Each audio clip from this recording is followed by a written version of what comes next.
moi, la lecture, c'est du bonbon. C'est du plaisir, c'est de l'apprentissage, c'est du voyage. Alors pour moi, la lecture, c'est du plaisir.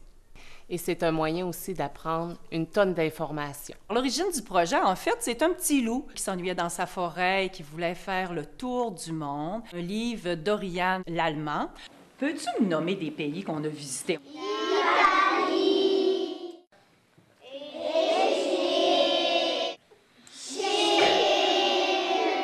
Qu'est-ce qu'il nous faut pour voyager? Oui, Zachary.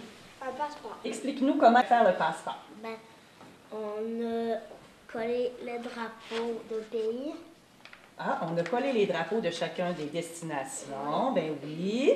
On a collé une attraction. Une attraction, oui. Puis on a écrit le nom de la ville ou du pays. Super. Alors ça, c'est notre passeport spécial pour voyager dans notre imaginaire.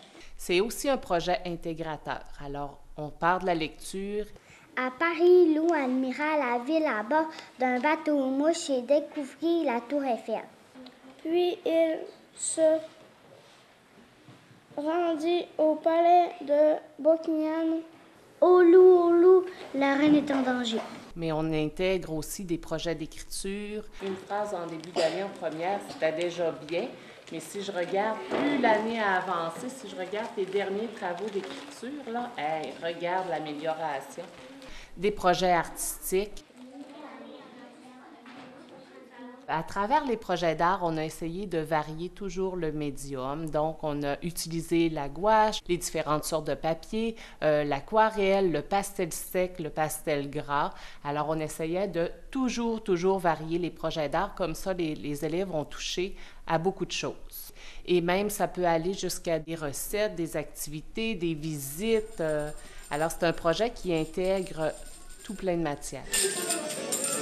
On est allé voir dans notre progression des apprentissages pour savoir quelle lecture on pourrait aller chercher pour informer les élèves sur la destination en question. Donc, on a parlé des documentaires, des albums, on a vu aussi des légendes, alors différentes sortes de lectures, différentes sortes de textes. Que ce soit l'invention d'une recette, une lettre, une carte postale. Qu'est-ce qu'on a fait d'autre ici? Bien, en fait, il y avait des petits mots de base et il fallait qu'ils composent, mais toujours en lien avec notre projet.